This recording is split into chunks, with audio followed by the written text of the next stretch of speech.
Hey, gorgeous. Welcome to the Ready to Bloom podcast, which features interviews with inspiring women entrepreneurs from around the world. Thank you so much for joining us today. Now, without further ado, I'll hand you over to your host, Holly Wharton. Hello, and welcome to the Ready to Bloom podcast, episode 126. This is your host, Holly Wharton. I'm here with today's special guest, Sylvie McCracken. Sylvie helps passionate entrepreneurs create passive income with ebooks so they can enjoy more freedom in business and life. Welcome, Sylvie.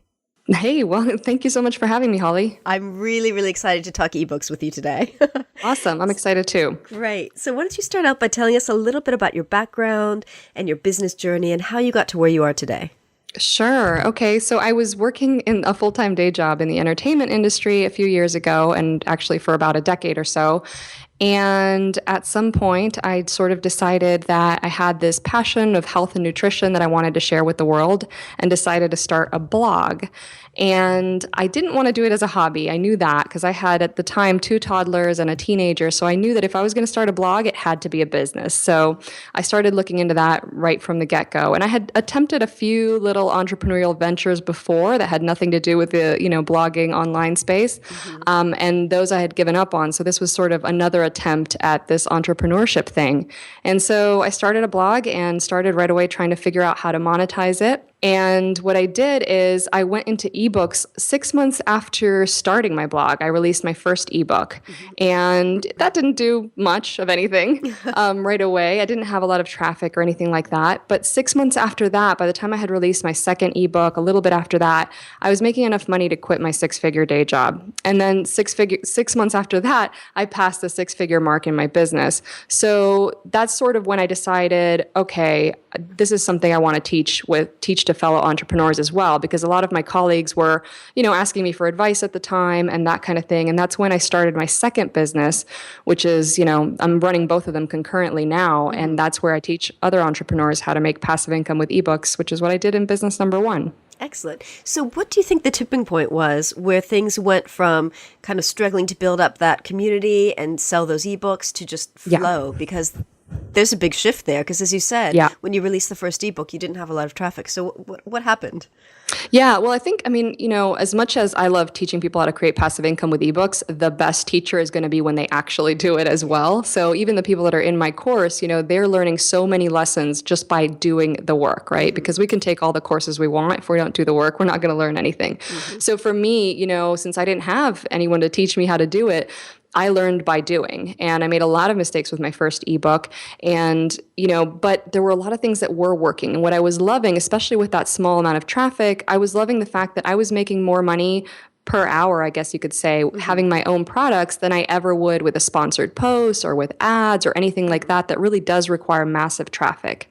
So the tipping point, though, to answer your question more specifically, was that second ebook where I could really put all of those lessons learned into practice and really knock it out of the park. Also, by then, I had a lot of relationships in my niche, too, in the health and nutrition world. And so I had a lot of affiliates that had a lot more traffic than I did that were promoting my book because it was such a quality book and such an easy sell. So that helped a ton. So that was a big tipping point. And the other thing was using, a lot of help. So outsourcing a lot. So I have, hiring more than one assistant very early on in my business was something that helped propel this all very quickly as well, because I was working a full-time day job and I was a mother of 3. So there's only so much I could do in a week. Exactly. So how did you manage to make that leap to hire your first assistant? What kind of contributed to that? Well, I think, it was scary, of course, because it was like, okay, I made $35. What am I going to do with it? Hire an assistant. It was a little bit like that. Part of it was just realizing, I really did pay attention again, because I had a couple of these quote unquote failed entrepreneurship, lessons in the past with previous businesses that, when I went into this one, I was ears open and I was just listening to all the advice out there. And the one thing that kept coming up over and over again in every podcast I listened to and every book that I read was, I wish I had hired someone sooner. And so I was like, ding, ding, ding, I'm hiring someone right now with these $50. And it was a matter of just looking at, okay, I'm earning 6 figures in my day job. I have no time. I'm exhausted. I'm not good at, XYZ. And some of these tasks can be done for $10 an hour. What the heck am I thinking? I absolutely have to hire help. I can't afford not to hire help. Otherwise, I'm going to be in this day job forever. So it was a matter of how bad do you want this? But of course, it took a lot of faith in myself, thinking, am I going to make this money back? Is this going to work? Am I going to have to fire this person in 2 weeks because it's costing me, way too much? And I went into it thinking, okay, I'm going to have to invest in this for a little while. It'll probably take a few months to pay for itself. And she paid for herself, I think, week 3 or 4. So wow. It was a lot, and then of course it became addicting. I was like, what else can I have her do? This is amazing. Who else can I hire? So, I just felt like I was investing in that infrastructure of, it was like the foundation for this business. And so I really wanted to put time and money into it so it could go well and fast. Excellent. So when you made this leap of faith to hire this VA for the first time, what kinds of things did you first pass off to her? Because paying for herself by week 3 or 4, that's pretty fast.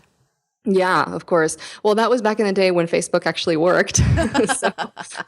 so that, might not apply today. But no, it was, we had small traffic. We had small, amount of Facebook followers. I have no idea how many it was at the time, but nothing big. But we were posting a lot of recipes at the time because, again, this was health and wellness stuff. And basically, I wanted to hire, I wanted to hand off the stuff that was the most routine and the easiest stuff, the stuff that I could teach her once and she could do 50 times. And so what I did is I just had her format recipe posts and put in affiliate links that I just wasn't getting to because I was posting maybe once a week. And with her helping me with all of that, I was able to post 3 times a week. So how she paid for herself was in Amazon affiliate income at the time. So just links to ingredients and that kind of thing. And also what she was loading my Facebook at the time with all of my messages and all of my words, but she was doing the actual work basically to put it in there. And, if it was up to me, I was posting on Facebook, a few times a week, but she was posting 10 times a day. So that's how she paid for herself. Excellent. Yeah. That's really, really great to see something pay off so fast. So, yeah, that was before I had the first ebook. So, there was no ebook to be found. There were no ads on the site. So that was really the only income that was coming in at that point. It was very early on. Was the Amazon affiliate money? Yeah, pretty much. And, eventually it expanded to other affiliate programs eventually. And we played around with ads at a certain point. There are no ads on there now. And then eventually we had that first ebook, which also she took a good part in helping, happen so quickly as well.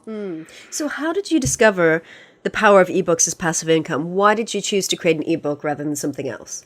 Yeah, so it was kind of by accident. I didn't go into it expecting it to be this big thing. I just thought it would be this thing that I do, and I would have my first product, and that would be fine.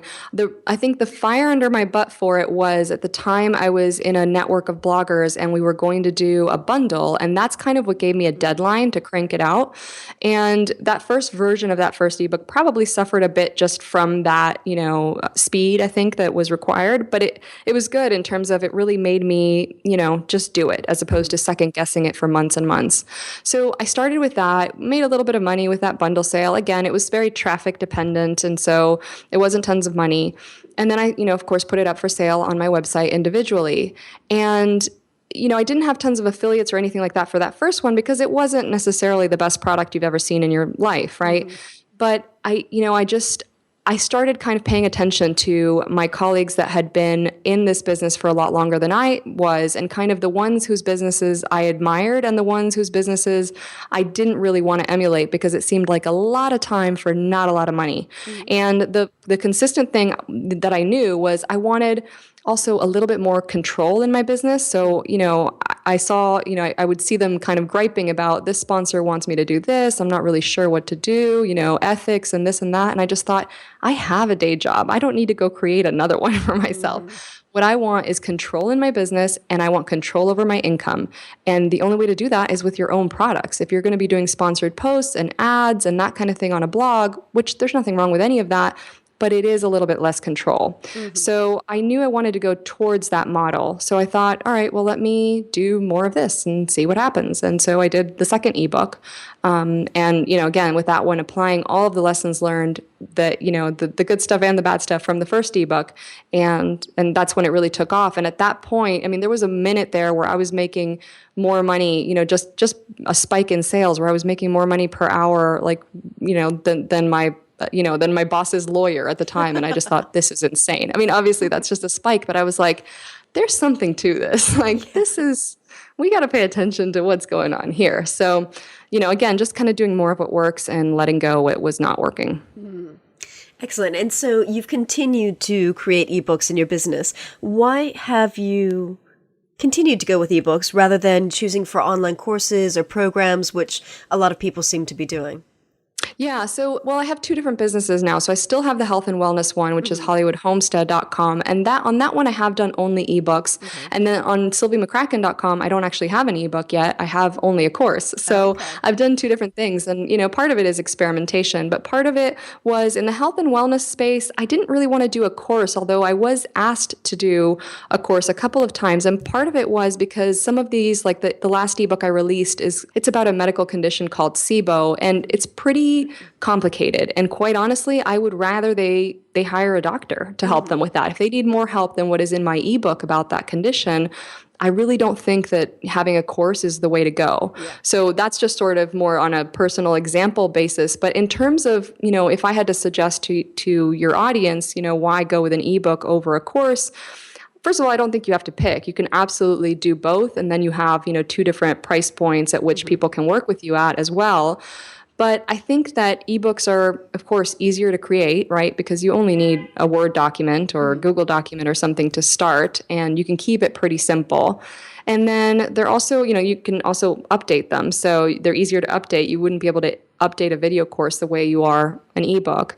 And they're also, cheaper to create. I mean, for a course, I don't know about you, but I've kind of gone all out with this video course. So everything from makeup artist to lighting to, camera to the rest of it. I mean, that's something that when you're first starting out, I don't know if I would have been able to do it and put myself on camera that way. And it's also easier to sell. I mean, putting up a $25 product for sale, you need a sales page, but that's about it. There's no funnel involved. There's no internet marketing skills required. So for me, when I was starting out, if anyone had even suggested a course, I would have said, forget it, shut the computer and just walk away. So it just depends. I think you should do, I think everyone should do both. But I think at a certain point, having that $25 product, a little so that your clients can have a little taste of you, I think is a good way to go. Yeah. Excellent. So before we move on, I wanted to ask you a little bit about your price point, because I think I've taken a look at how you've priced your ebooks, and I think it's really, really interesting what you've done, because you've got the ebooks for sale on your website at a high price point, $25, and then you've got the paperbacks available on Amazon, but you don't have the Kindle available on Amazon. Which I think is really interesting, because people, I think, tend to value Kindle books a lot less because they're often so cheap. So would you like to tell us a little bit more about that decision? Yeah, sure. So, for starters, I started with just PDFs on my site. So, I started them at $25. And the reason to not offer them on Kindle is, number one, because the highest you're able to price them is $10. So I know some people that have both, and I feel like, how am I, I don't feel right about penalizing my readers, my newsletter subscribers by, charging them $25 and then offering it to the rest of the world that doesn't even know me for $10, number one. Number two, I am kind of a big stickler for design, for pretty things. And so I've paid, a very good designer a lot of money for each one of those ebooks to look really nice in full color, inside and out. And, Kindle completely butchers the formatting. It is just awful. Yeah. So, I think Kindle books are great when it's just text. And I have plans to do kind of small Kindle books, but nothing like the ones that I have now, just sort of, maybe $2 or $3 ones, mostly to kind of lead them towards either the other ebooks if it's in the health field, or to lead them towards my course in the business field. But I feel like Kindle just does a disservice to what I consider to be an ebook. Yeah. So there's that. And the reason that the paperbacks are on there is because all three of my ebooks have a cookbook component to them. They're about half cookbooks, all of them. And so there's a lot of people that really love that print thing. And it was really kind of an experiment, because I thought at first I just, used CreateSpace, which is Amazon's publishing. And I just wanted a print version for myself. And so I spent money for my designer to convert it to a file that would work, and just to get myself a copy. And then I told my assistant, let's just put it on Amazon, see what happens. Like, tell nobody, put it on Amazon and see what happens. And Amazon is a search engine in and of itself. And so the amount of organic sales that come from there is kind of insane, which I was not expecting. And then, so on my site, we don't mention the paperback anywhere at all. So the only time it's mentioned is if somebody emails my assistant and asks, hey, I'd love this, but do you have a paperback? She sends them a link to Amazon. Otherwise, it's not even mentioned. It is priced higher than my ebook because, again, I want to be fair to people. And, I feel like if, the print version should be more expensive. So that one is almost $30. So yeah, excellent. That's just that. Great. Well, thanks. So what are your top tips on how people can create passive income through ebooks? Yeah. So my top tips. So in terms of how to get it done or in terms of? Well, in terms of kind of an overview of the whole process. I mean, first of all, how do you start the right ebook? How do you choose the right topics so you don't waste your time writing the wrong book? Because I can see people thinking, oh, this is a great topic, writing the whole thing, launching it, and then crickets because their community really doesn't care about that topic. So how do you find that right topic? I actually see that all the time. And that's actually the only mistake I think that is critical because let's face it, if you have a bad cover, that's an easy fix. We can get a new cover. You can hire a designer. If you have a bad sales page, you hire a copywriter. That's an easy fix too. If you have a bad topic, you're done. The ebook is done. It's terminal, right? So that's definitely something that you have to pay a lot of attention to. And also the other thing is the sooner you start, the sooner you're going to profit is something I always like to say because I feel like people kind of delay the process. So in order to find a good topic, the biggest tip that I can give people, and actually I have a whole cheat sheet on this, which is called, how to start the right ebook that sells like crazy on my site. But basically, you just have to listen to your audience. And if they're not talking, you have to ask them. So whether that's surveying your audience, whether that's paying attention to your Google Analytics, if you're a blogger, if you have a website, chances are you've written about the topics that you're passionate about, and you just need to look at your Google Analytics and see, is that my top 10 posts? What are they? Is there a common thread here? What are people liking that I'm offering? What are the most common questions you get via email? What are people asking you on social media? What posts of yours on Facebook are doing really well versus the ones that aren't? So for me, when I did one of my ebooks called The Gelatin Secret, it was, gelatin is, basically a superfood and also, bone broth and that kind of thing. My top 10 posts were all about that. It was about, I have a post about how bone broth is better than Botox, for example. And, out of my 10 posts, 3 or 4 of them were all about gelatin or related. So that was really critical because you can be passionate about something, but if your readers don't want to read about it, then, it might be a waste of your time. Yeah. So yeah, I think that's the one thing people have to get right. I mean, you can fix a bad title in 2 minutes, but you can't fix a bad topic. And I think that's really, really important what you said, is that if you start out with a low budget cover, you can fix it later. You can, you can get an editor later. You can always upgrade the copy of it. You can always upgrade, so many aspects of your ebook because it's a digital product. And even the paperback, you just upload the files and then Amazon prints it, the updated version. So I think that's also really, really important to consider because I think a lot of people think that they have to get it perfect from the start and you don't. Oh my God, one no. of the magic. No, my first one was definitely not that pro. And your first one, have you upgraded it since you first released it? I have, yeah. So the cover is different, the title is different, some of the text is different. There's still a lot, it's hard to go through and really take it back to the drawing board. That I never did. So there's still photos in there that I'm like, eek. But, but I did upgrade it quite a bit. But mostly, here's the thing, you have to get that first ebook out of the way and it's never going to be your best one. There's just no way because you're going to, as much as I can teach people about ebooks, until you do that first one, that's when you're really going to feel like, okay, I get this now. Exactly. I've got it. Yeah, because it's a learning process. And the more you do it, the more experience you have, and then the better it gets and the easier it gets. Absolutely. Great. Absolutely. So how long do you think people can expect the whole process of creating an ebook to take from the idea to getting it on Amazon or on their website? Right. So obviously it really depends. It runs the gamut of how much time, how much money you're going to put into it, how many people are going to help you. Are you going to do it yourself? But I guess to give you 2 different extremes and then people can fall anywhere in the middle they want. If you're repurposing, 90% of your blog content, which means it's almost 90% written, and you're going to outsource heavily. You're going to get an assistant to help you piece that part of the content, and then you're just going to write the remaining 10%, and you're going to get a designer, and you're going to get a tech person to put it up on your website. I'd say you could do it under a month. Mm-hmm.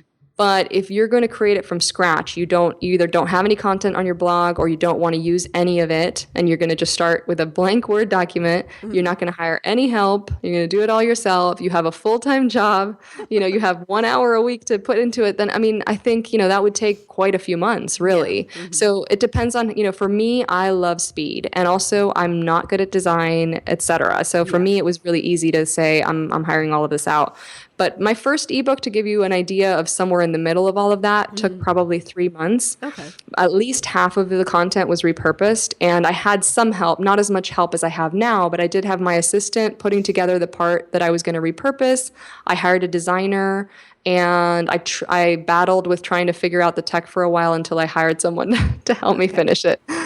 Excellent. So that was somewhere in between. Yeah, I think that's really, really good because it gives people an idea that there's so many different ways to create this ebook. Yeah, absolutely. Yeah. And that's the thing that bloggers, need to understand too, is that, dude, you probably already have at least half of it done. It's not that hard. So how do you recommend that people go kind of picking apart through the content that they've already created on their website to choose their first ebook? Yeah. So, I would say if they have a decent amount of traffic or, some traffic in Google Analytics installed, and they can go in the back end and very quickly look and see what are the top 10 or 20 posts, is there a common theme there? And that also happens to coincide or intersect with their passion, because I've had a few people that were like, oh, my top posts are about this, and I can't imagine writing an ebook about this. If it's going to be exhausting and tedious, then forget it. But then I also have people that are like, well, I'm passionate about this. And then I'm like, look at your Google Analytics. Yeah, nobody cares about that. Okay, well, that's a problem. So I would say start there, because that's sort of information that you have at your fingertips that you can find out in 5 minutes. And then dive a little deeper. So make sure you get that topic is what you absolutely have to get right. Yeah. And, then it's just a matter of getting into the work, piecing it together. I really so in my course, I have a whole course called Create Passive Income with Ebooks, and we go through it in detail. A whole module is about selecting that topic, and then a whole module is about kind of getting the writing process down so that it's smooth. But I really, along the way, I really like to talk heavily about how assistants can help you get it done, because if you have a whole bunch of content on your blog that you're going to use towards this ebook, you don't need to be the one copy pasting it. Yeah. You need to be the one cleaning it up and tying it together and writing, making it flow, and writing the pieces that are missing, but you're not needed for the copy paste part.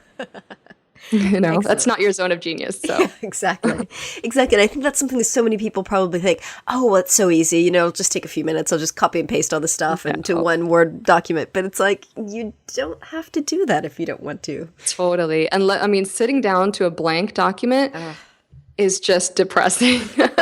I just would much rather, sit down and be like, oh, look, there's 40 pages here.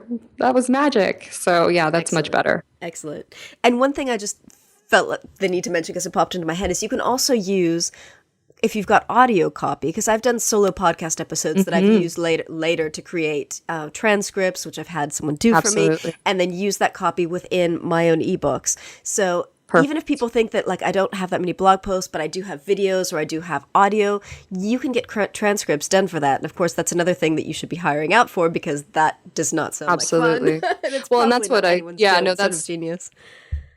Yeah, that's what I do with, inspired by Denise Duffield-Thomas, I batch my blog videos now for my website. And so that's what I do is I just record the videos. My assistant takes them to the transcriber, which is just rev.com. And then my other assistant, who's better at SEO and that kind of thing, just cleans up the transcription so that it's still my words, but a little bit cleaner, less rambly, and, with the appropriate links to whatever I've mentioned. And then we're done. That's a blog post created in about 8 minutes of my time, basically. Exactly. And I think that's great that you mentioned Denise, because Denise is very, very vocal about the fact that her second book, Get Rich Lucky Bitch, which is a full book, was created in that way. It was from audio that she had the transcriptions, had them cleaned up, and then turned into a book. So that was a really, really important part of her business, because I think a lot of people kind of come into her boot camp through that book, but she didn't have to write it. She just, had the transcriptions done. Yeah, what I love about her, she calls it kind of a business card. She Yeah. says her book is her business card. And I think that's, some people are like, oh, I don't really want to have a book. I don't really want, and what am I going to do with $10 a sale or something like that? But you can, if your jam is to sell higher price courses, great. But, still have even a Kindle book, as much as I hate their formatting, even just a Kindle book that people will find on Amazon about your topic that will lead them back toward your course. I think that's a really important point. I think she's done really, really well with it. Yeah, I think so. And I think that's a great model that can work for a lot of people. So, Sylvie, do you have any women business mentors, or are there any women entrepreneurs who inspire you? Yeah, well, actually, speaking of Denise, she definitely inspires me. She would definitely make that list. And a couple of others that I can think of are Marie Forleo is a big one, and Melanie Duncan, actually, as well. So those three, that trio is pretty stellar. Great. And are there any other women entrepreneurs that you see that are just really crushing it in the ebook field? Is there anyone that you look at and admire and think, wow, she's got a great ebook model?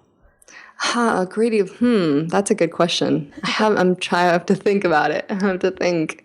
In terms of ebook, I mean, there's so many, but they're, perhaps ebooks are not kind of the center point of their business. Yeah. It's just kind of one of their offerings. Exactly. So I'm trying to think. But even like you said, with Denise, that's like her business card. It leads into her other stuff. So Totally. I mean, and that's one of those things where it's like, it might not even be advertised on your blog. It might just be the way people get to your website in the first place. Exactly. I'm having trouble thinking of just one that would be a good example. That's fine. So can you tell us a little bit about your online program? So it's called Create Passive Income with eBooks. How can people sign up for that? And what does it entail? Sure. So the registration is closed now for 2015, but we'll be opening back up in 2016. And I have a cheat sheet that they can sign up for. And then, of course, they'll hear from me as soon as it's open. So the cheat sheet is available at sylviemccracken.com/ebooks. And that right now is all about how to find that right topic, which is the part where I really don't want people to delay. I want them to kind of start thinking about that now, or if they're going to survey their audience, get to work on that. And then the course is an 8-module course, and we tackle mindset in module 1 because I don't want anyone to get past module 1 until we've talked a little bit about mindset, because that hangs people up all throughout the process. Otherwise, we're going to deal with that at every step of the game. And then module 2 is all about selecting that topic. So we go through that in detail. And module 3 is all about writing, and it's more than just writing. It's kind of getting that workflow solid before you get to writing and how your assistant can help you. We talk about design and packaging, selling it, promoting it, and trying to make it as easy as possible. I'm all about the minimum effort for maximum results. So I like, the whole point of this is passive income, right? So the process, obviously, of writing an ebook is not passive. That's pretty active. Yeah. But I want to do it with the, kind of in the way that is going to be most passive when you're done. So we talk about affiliates, we talk about customer service and refunds, and all along the way, how your assistant can help you get it done. And we have a Facebook group community, and so everybody's helpful there. I mean, it's funny, like they're more helpful than I am half the time, because by the time I go in there, I see some of the advice that they've given each other, and I'm like, yeah, actually, she's got a good point about your cover. I hadn't even thought of that. So so that's great. I've been loving it being in there and seeing people actually put this out there. It's been great. Excellent. Well, that sounds fantastic. So, Sylvie, where can people find you online? Yeah, so I am at sylviemccracken.com, and you can pretty much search on any social media Sylvie McCracken, and you'll pretty much find me. Great. Excellent. And which are your favorite social networks? Oh, man, that's a tough one. I'm experimenting with Periscope, actually. So if people like to see, funny bits, where we joke around on Periscope a lot. And then, I don't know. I'm on all of them. Yeah. So I don't know. Like, I mean, Instagram is pretty fun. Yeah. So they're kind of fun. Yeah. But, I go through phases with them. I kind of get really into one and then really into another one. So yeah, I totally get that. Yeah, Periscope has been like the one du jour for now. But great. Well, excellent. Thank you so much for joining us today. Thank you so much for having me, Holly. It's been a blast. Excellent. Thank you. And thank you for listening. Remember to visit readytobloom.com/126 for the show notes on this episode. Thank you. Thanks so much for listening to the Ready to Bloom podcast with your host, Holly Wharton. You can find more information about today's guests, including links for topics that were discussed at readytobloom.com. That's ready, the number 2, bloom.com. And if you enjoyed this episode, please remember to head over to iTunes and leave us a quick review of this podcast. Thank you so much.